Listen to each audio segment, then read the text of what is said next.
오늘 우리 담임 목사님께서는 말씀 침례 교회에서 전도 집회가 있다고 하셔서 강사로 초빙받아서 말씀을 전하러 가셨습니다. 우리들이 위에서 기도해 주시고요. 또한 이 시간 목사님을 대신해서 부목사인 제가 말씀을 전하게 되었습니다.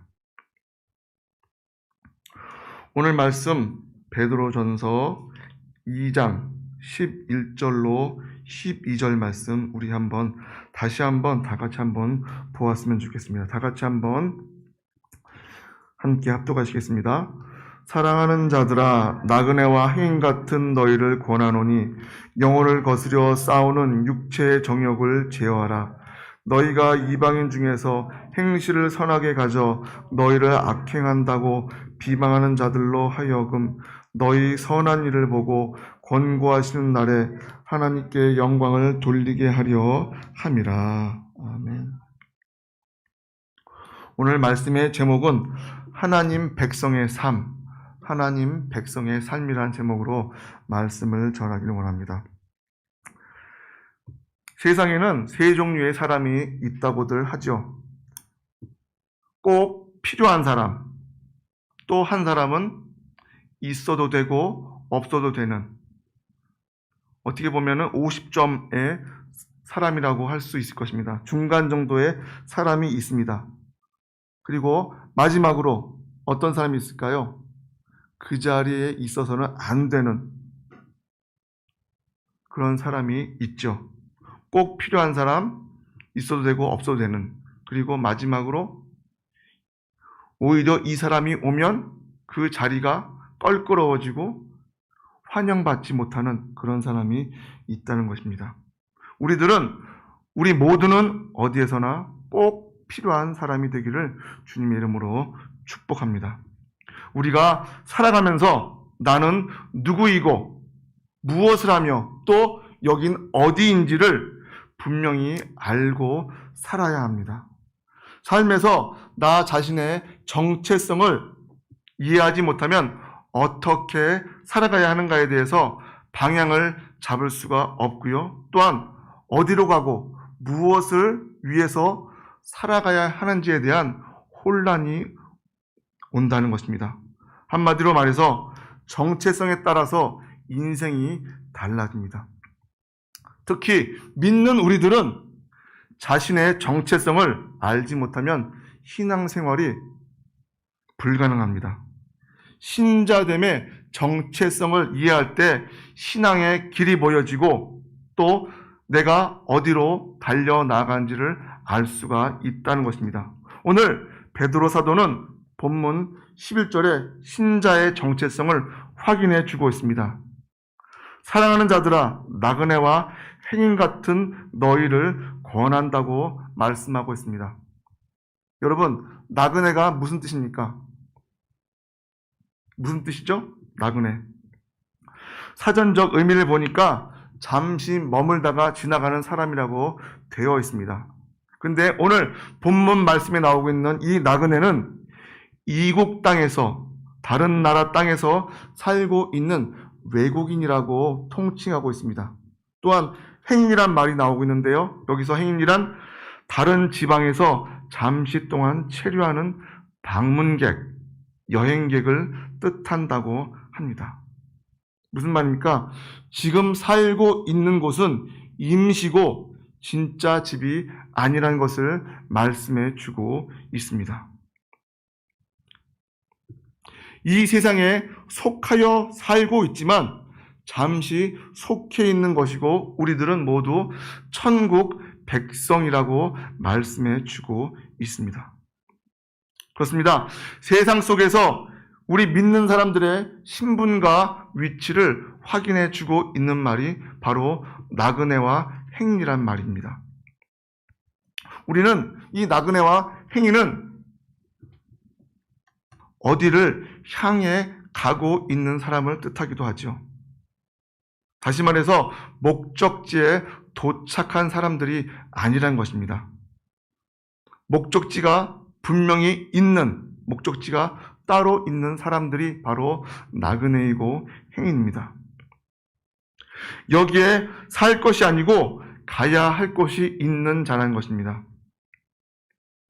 신앙생활에서 분명한 목적지를 바라보고 있을 때 혼란이 없습니다. 하지만 그것에 대한 생각이 없을 때는 지금 이 시간 교회에 나와도 내가 지금 여기가 뭐 하는 곳이고 내가 왜 있는지 아무 생각 없이 예배를 드리는 건지 뭐 하는 건지 그렇게 할 수도 있는 것이 바로 우리들이라는 사실을 분명히 알아야 합니다.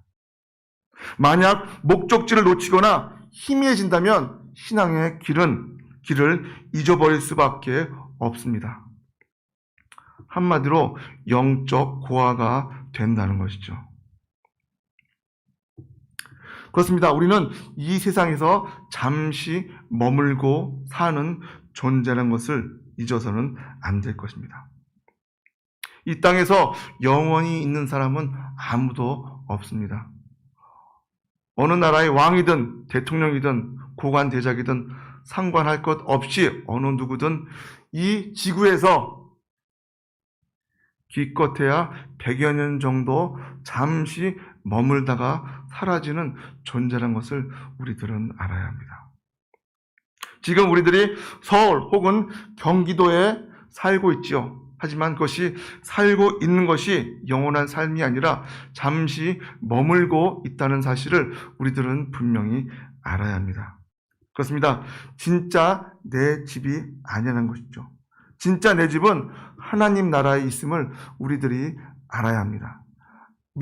하나님을 믿지 않는 사람들은 죽으면 끝이라고 생각을 하면서 살아간다고 합니다. 하지만 우리들은 그렇지 않습니다. 오히려 죽음으로 끝나는 것이 아니라 죽음 이후로 시작되어지는 그 영원한 삶이 있다는 것을 우리들은 분명히 알고 살아가야 할 것입니다. 이민을 간 분들의 이야기를 들어보면 영주권이 아주 중요한 것을 볼 수 있습니다. 이 영주권이 없으면 어떻습니까? 신분이 불안해지니까 삶이 힘들어진다는 것이죠. 그래서 어떻게 해서든지 그 나라에 살기 위해서 영주권을 받으려고 애를 씁니다. 하지만 그것을 받지 못했을 경우 어떻습니까? 불법 체류자 신세가 되어서 불안에 떨면서 살 수밖에 없다는 것이죠. 그런데 저는 그런 안타까운 모습을 보았을 때 무슨 생각이 들었는지 아십니까? 그냥 고향에 돌아가면 되지 않나? 우리나라에 들어가면은 아무 문제 없을 텐데 라는 생각을 갖게 되었습니다. 그렇습니다. 나그네란 말은 가야 할 곳이 있는 그런 사람들을 이야기하는 것이죠. 우리들은 영원히 이곳에서 사는 존재가 아니라 유한한 존재란 사실을 분명히 알아야 합니다. 인간의 마음이란 영혼에 닿아 있습니다. 그리고 영혼을 추구하면서 살아가고 있다는 것이죠. 하지만 평소에는 어떻습니까? 그것을 영혼에 대한 생각을 외면하고 무시하고 살아갑니다. 심지어는 죽음에 대해서도 남의 일처럼 이야기하고 생각하고 살아가는 것이 일반적인 우리 사람들의 심성일 것입니다. 하지만 죽음의 문제를 직면해야 하는 우리들에게는 영원함 그리고 천국에 대해서 거부할 수 없는 그러한 실체라는 것이죠. 하나님께서 우리를 영혼을 추구하며 영원한 나라를 사모하면서 살아가길 원하십니다. 우리의 마음은 영혼과 연결되어져 있습니다. 본향에 대한 그리움이 있다는 것이죠. 그런데 그 본향을 향해서 내 진짜 고향을 향해서 가는 여정 중에 있는 우리들이 어떻습니까? 잠시 이곳에 있는 것 뿐이란 것입니다. 그래서 오늘 함께 했던 본문 말씀에도 이 땅에서는 외국인과 같고 나그네와 같다고 말씀하고 있는 것입니다. 그런데 어떻습니까? 하나님이 언제라도 우리를 부르신다면 지금이라도 툴툴 털고 하나님께로 나아갈 수밖에 없는 미약한 존재라는 것을 분명히 알아야 합니다. 아무것도 가지고 갈 수 없는 그런 존재입니다. 그렇게 우리들은 항상 종말론적인 관심을 갖고 살아가야 할 것입니다. 언젠가 내 개인의 끝이 있다는 사실을 분명히 기억하면서 살아가야 할 것입니다. 그런데 어떻습니까? 많은 사람들이 그것을 간과하면서 살아가고 있습니다. 오늘 말씀에 나오고 있는 이 순례자들, 나그네와 행인들, 이 사람들이 경계해야 할 것이 있는데 바로 그것은 경유지를 목적지로 착각한다는 것입니다.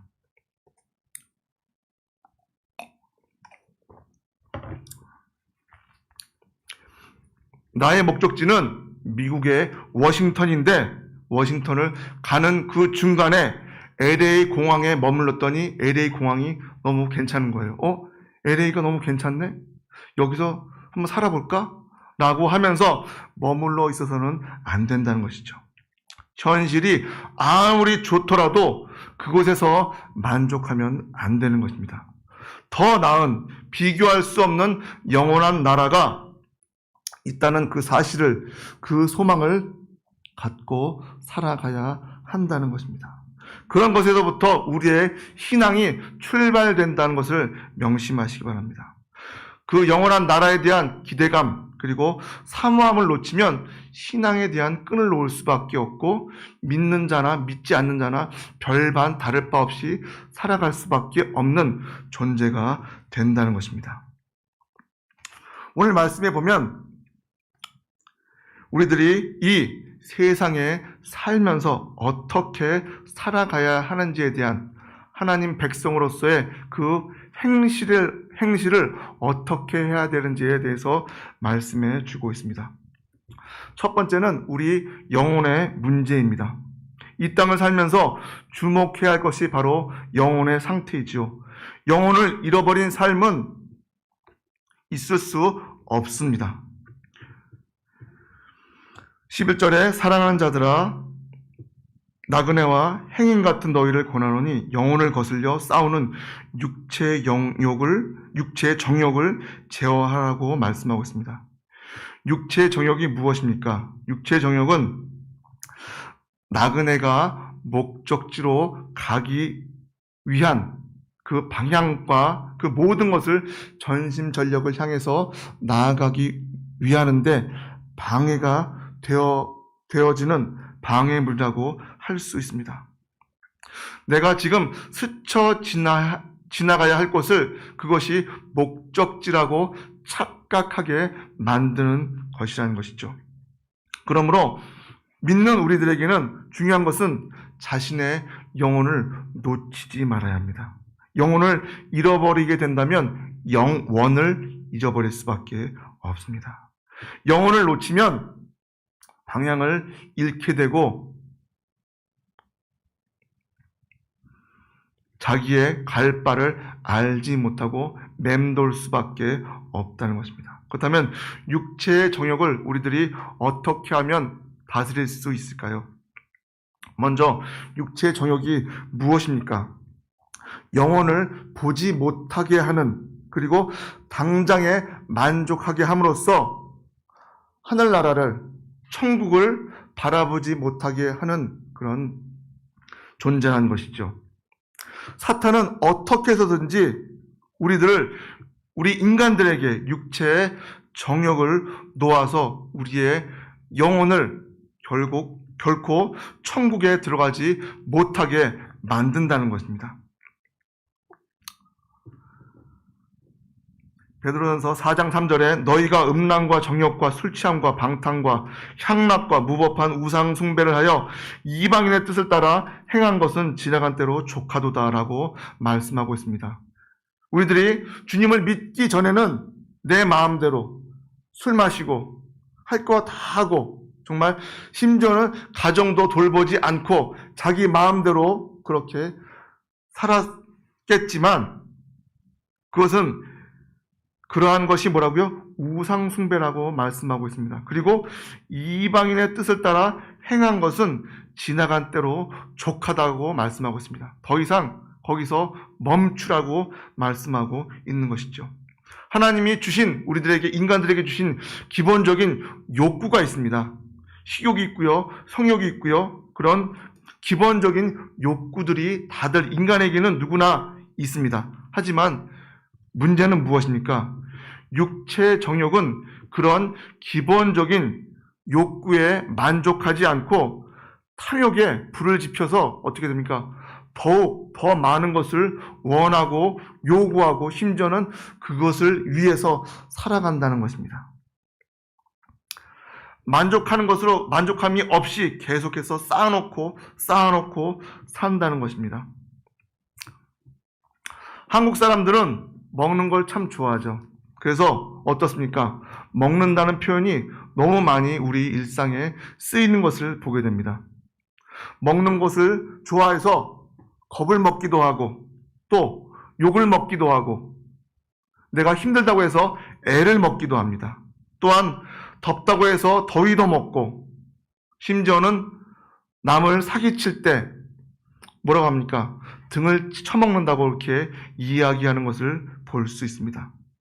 그만큼 먹는 것을 좋아하는데요. 에덴 동산에서 선악과가 있었던 것을 우리들은 알고 있습니다. 이 에덴 동산에서 선악과를 따먹은 이유가 정말 그 에덴 동산에 먹을 것이 없어서 부족하여서 그 선악과를 따먹었을까요? 결코 그렇지 않았습니다. 부족함 때문에 먹은 것이 아니라 욕망에 부채질을 한 사탄의 유혹에 넘어갔을 뿐입니다. 육체의 정욕에 빠지면 인간의 눈은 멀어지고 그리고 사단이 지시하는 방향으로 나아갈 수밖에 없는 것이 바로 우리들이라는 것입니다. 그렇습니다. 인간은 에덴 동산에서부터 먹는 것 때문에 죄를 짓고 타락했던 것을 볼 수 있습니다. 동물들은 어떻습니까? 짐승들은 어떻습니까? 정글에 있는 그런 맹수들은 어떻습니까? 자기가 배고플 때는 잡아먹지만 배가 부를 때는 그것을 내버려 두고 가는 것을 볼 수 있습니다. 하지만 우리 인간들은 어떻습니까? 쉽게 만족하지 못하고 집집마다 냉장고를 갖고 있죠. 그런데 그것이 1개, 2개, 김치 냉장고, 3개, 4개 하다 보니까 어떤 집은 5개, 6개 있는 집을 보았습니다. 도대체 얼만큼 먹고 살려고 그렇게 많은 것을 갖고 있는 것일까요? 과연 그 안에 있는 음식을 제대로 먹을 수나 있을까요? 그리고 그것이 제대로 관리나 되고 있을까요? 이것은 바로 인간의 탐욕입니다. 그리고 쾌락만 쫓는다는 것이죠. 먹는 것만 중요한 것이 아니라 눈으로 보는 것을 기뻐하고 그것을 위해서 기꺼이 돈을 쓰는 것을 봅니다. 더 큰 TV 그리고 더 큰 오락 프로그램을 위해서 돈을 지불한 것을 볼 수 있습니다. 무엇입니까? 영혼에 대해서는 전혀 생각하지 않고 오직 나의 육신을 위해서, 육체를 위해서 그렇게 살아간다는 것이죠. 그런데 이러한 일들이 과연 나이가 든다고 해서 저절로 마음과 영혼이 아름다워지지 않는데 문제가 있습니다. 작은 욕심이라도 그대로 두면 어떻게 됩니까? 계속해서 자라난다는 것이죠. 욕심이 잉태한 즉 죄를 낳고 죄가 장성한 즉 사망을 낳는다고 말씀하고 있습니다. 작은 욕심이 잉태하는 순간에 죄가 자라고 처음에는 가볍게 시작한 일들, 그런 죄악들이 어떻게 됩니까? 자기가 손을 쓸 수 없을 만큼의 그러한 일로 나아가게 되고 결국 내 자신이 치명적인 상처를, 손상을 입게 된다는 것입니다. 욕심은 갈 때까지 끝까지 가보려고 하는 그러한 힘이 있다는 것입니다. 그러기 위해서 어떻게 됩니까? 우리는 그것을 억누르고 절제할 수 있는 힘이 필요하다고 말하고 있습니다. 육체의 정욕을 그냥 내버려 두면요, 잡초가 끊임없이 자라듯이 자랄 수밖에 없습니다. 그리고 그 육체의 정욕을 버려두었을 때 우리들은 추한 인간이 되고 만다는 것입니다. 그렇기 때문에 믿는 우리들은 육체의 정욕을 이 말씀 안에 다루는 영적인 훈련이 필요하다는 것입니다. 영혼이 하나님의 말씀으로 채워지지 않으면 영혼이 빈사 상태가 될 수밖에 없습니다. 배가 골아 있는 영혼의 상태로 갈 수밖에 없고 하나님과는 전혀 상관없이 동떨어진 삶을 살 수밖에 없다는 것입니다. 더 나아가서는 하나님은 하나님이고 나는 나요, 나는 그런 말도 안 되는 생활을 하면서 나는 교인이요, 예수 믿는 사람이요, 하나님 백성이요, 천국의 사람이라고 그렇게 착각을 하고 살 수도 있다는 것입니다. 심지어 어떻습니까? 욕심이 많아지다 보니까 그것이 죄가 죄로 여겨지지 않는다고까지 말씀하고 있습니다. 우리들이 영적인 삶을 살기 위해서는 타락한 나의 악한 본능과 본성과 대적하여 싸워 이겨야 한다는 것입니다. 영혼을 돌보지 않고 산다면, 방치해 놓는다면 위험한 상태에 빠질 수밖에 없습니다. 내가 아무리 신앙생활을 10년, 20년, 30년, 심지어는 태어나면서부터 신앙생활을 했을지라도 마찬가지일 것입니다. 여러분, 혹시 성경 말씀 얼마나 보십니까? 저도 많이 보지 못하는데요. 기껏해야 유튜브나 보면서 그렇게 시간을 보내는 경우가 많이 있습니다. 정말 너무나 하나님께 죄송할 따름이죠. 하나님 말씀도 보지 않으면서 그러면서 어떻게 우리들이 하나님의 백성이라고 할 수 있고 그렇게 하나님 말씀대로 살 수 있겠습니까? 지금 우리들이 TV를 보고 유튜브를 보고 넷플릭스를 보는 그 시간의 10분의 1만큼이라도 우리들이 성경 말씀을 보고 그 시간을 할애한다면 우리들의 영혼은 다시 한번 살아날 수 있을 것입니다. 욕망을 다루는 방법은 물질에 대한 욕심이 생길 때 더 가지려고 하는 그러한 마음이 생길 때 그 마음을 제어하고 반대로 나누어 줄 때 생긴다는 것입니다.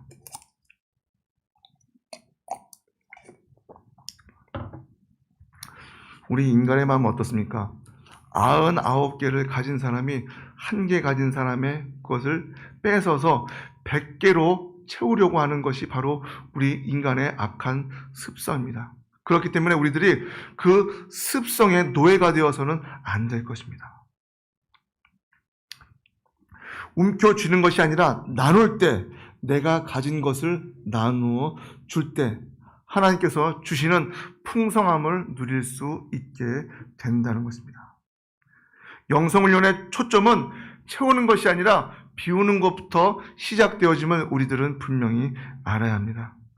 획득해서 내가 무언가 수고하고 노력해서 얻는 것이 아니라 내려놓고 포기하고 흘려 내보낼 때 우리의 영적 훈련이 바르게 이루어진다고 말씀하고 있습니다. 그리고 이러한 영혼 관리는 하루아침에 그냥 이루어지지 않습니다. 영혼은 한꺼번에 자라지 않습니다.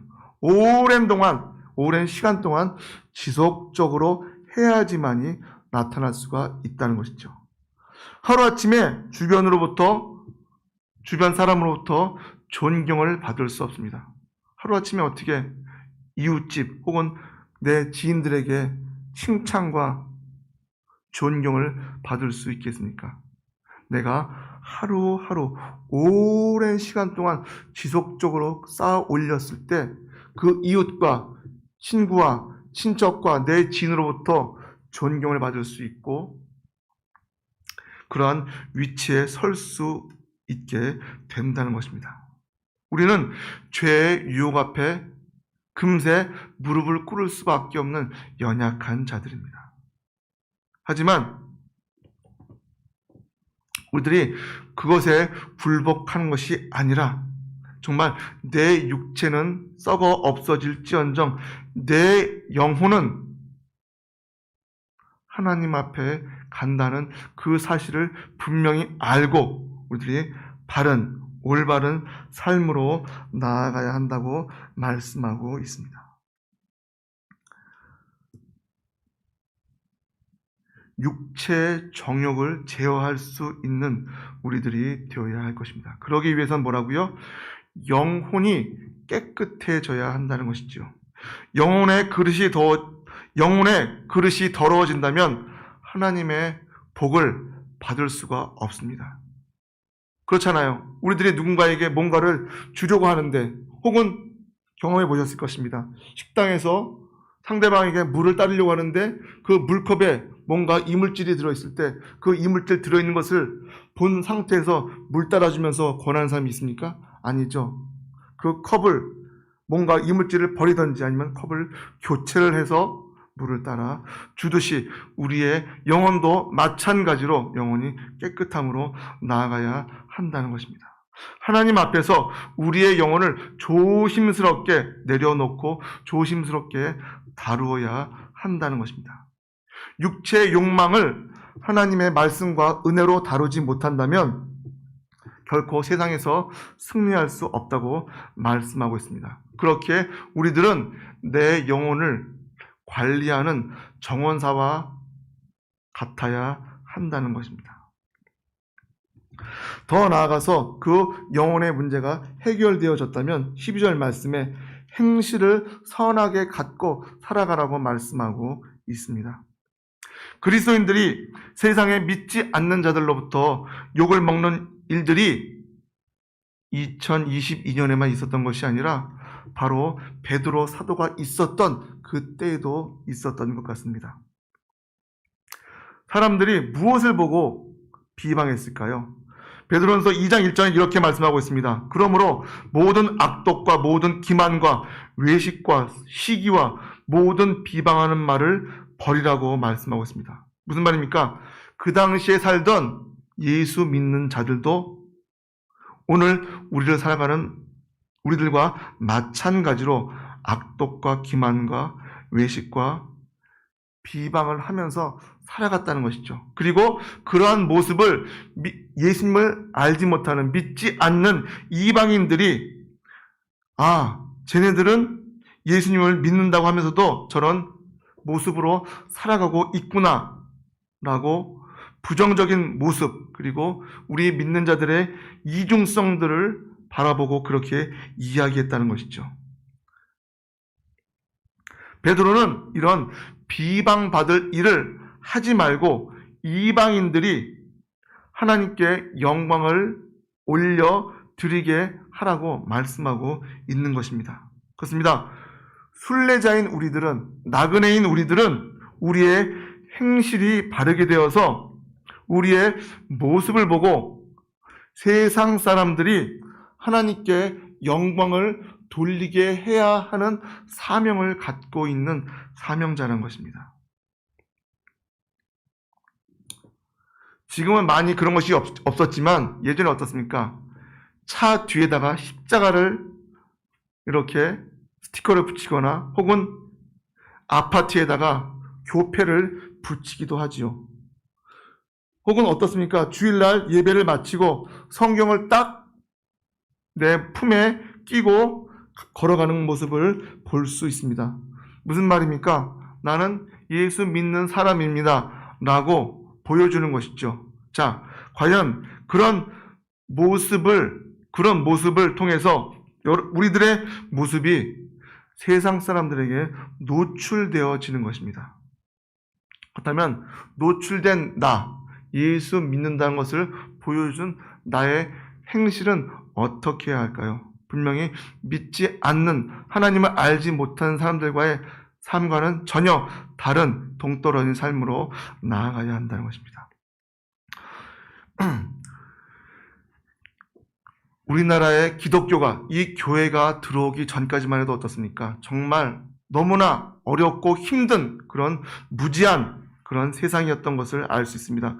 그런데 초기에 기독교가 들어와서 그 사람들이 변화가 되어지고 그런 올바른 모습으로 보여졌을 때 많은 사람들이 교회로 모일 수가 있었다는 것이죠. 예수님을 믿었다는 것이죠. 하지만 지금 어떻습니까? 우리 한 사람 한 사람의 잘못으로 인해서 그러한 모습은 온데간데 없이 사라지고 오히려 비판받고 비방을 받고 있는 것이 지금의 현실입니다. 그렇다면 우리들이 어떻게 됩니까? 기독교인의 숫자가 중요한 것이 아니라 숫자보다도 나 한 사람이 어떻게 하나님을 잘 믿고 있는지에 대해서 분명히 우리들이 바른 마음가짐을 갖고 살아가야 할 것입니다. 그래서 믿지 않는 자들이, 아니 심지어는 믿는 우리들을 비방했던 자들이 우리들의 하나님을 믿는 사람들의 선한 일을 보고 하나님께 영광을 돌리게 하라고 말씀하고 있습니다. 결코 쉽지 않은 말씀입니다. 내 하는 그 행동으로 인해서 믿지 않는 자들이 본을 받고 저 사람 참 좋은 사람이구나. 저 사람 때문에 나는 교회 가야겠다. 하나님 믿어야겠다. 라고 할 정도로 우리의 행실을 똑바로 하라고 말씀하고 있습니다. 그렇습니다. 우리들은 한마디로 대표 선수입니다. 하나님 나라의 대표 선수라고 할 수 있습니다. 우리들이 어느 직장에서든지 어느 곳에 있든지 어느 거리에 있든지 간에 우리들이 하나님을 믿는 자들로서의 올바른 태도를 갖고 살아가야 할 것입니다. 이같이 너희 빛이 사람 앞에 비치게 하여 그들로 너희 착한 행실을 보고 하늘에 계신 너희 아버지께 영광을 돌리게 하라. 마태복음 5장 16절 말씀입니다. 그렇습니다. 정말 우리가 예수님을 제대로 믿는다면 안 믿는 사람들이 우리를 보고 하나님이 살아계심을 알고 교회로 와서 그리고 그들도 우리처럼 예수 믿는 자들이 되게끔 해야 한다고 말씀하고 있습니다. 사도행전의 초대교회는 이런 일이 일어났고 또한 우리나라 초기에도 초기 기독교 역사에도 그러한 일이 일어났던 것을 볼 수 있습니다. 그랬던 것처럼 오늘을 살아가는 우리도 마찬가지로 온 백성에게 칭송을 받는 귀한 행실을 보일 수 있는 자들이 되어야 할 것입니다. 다시 말씀드립니다. 우리들은 잠깐 머물러 있는 나그네고 순례자입니다. 재산 모으고 땅 소유하고 그런 것에 목적이 있는 것이 아니라 내 욕심을 위해서 살아가는 것이 아니라 하나님 나라를 바라보며 나아가는 자들이 되어야 할 것입니다. 나그네는 짐이 무거우면 안 된다고 합니다. 왜 그렇습니까? 나아갈 방향을 제대로 갈 수 없기 때문에 그렇습니다. 우리의 육체의 정욕을 거스리는 것들을 다 물리치고 나의 영혼을 깨끗이 한 상태에서 우리의 올바른 행실로 인해서 다른 사람들이 믿지 않는 자들이 우리의 모습으로 감동받고 예수님을 믿게 하는 그러한 자들로 살아가야 할 것입니다. 그럴 때 안티 기독교가 없어질 것입니다. 그리고 우리가 희망이 될 줄 믿습니다. 정말 믿는 사람들은 다르구나. 역시 교회 다니는 사람들은 확실히 다르다라는 감동을 줄 수 있는 그러한 칭찬을 듣고 살아가는, 그래서 그 일로 인해서 하나님께 영광 돌리는 귀한 삶을 살아가는 저와 여러분 되시길 주님의 이름으로 축복합니다. 기도하시겠습니다. 우리들의 육체의 정욕을 제어할 수 있게 하여 주시옵소서. 나그네로서 내가 가야 할 그 방향 그리고 가야 할 목적이 천국이란 그 사실을 분명히 알고 잠깐 살아가는 이곳에서 정말 하나님을 기쁘시게 하며 또 하나님을 널리 알릴 수 있는 귀한 행실의 사람들 되게 하여 주시옵소서. 하나님 백성의 걸맞는 이름에 걸맞는 위치에서 나아가는 귀한 자들 되게 하여 주시옵소서. 너무나 부족하고 연약한 가운데 있습니다. 육체의 것으로 쫓아가는 자들이 아니라 정말 하나님 말씀에 붙잡힌 바 되어서 살아가는 우리들 되게 하여 주시옵소서. 이제는 우리 주 예수 그리스도의 크신 은혜와 하나님의 무한하신 사랑하심과 성령님의 감동, 감화, 인도, 교통, 충만하심이 하나님의 백성으로 살아가기 원하는, 그리고 육체의 정욕을 제어하고 하나님께 영광 돌리는 그런 귀한 삶을 살아가기 원하는 귀한 하나님 백성들 머리 위에와 그 가정 위에, 이 교회 위에 이제부터 영원토록 함께할지어다. 아멘.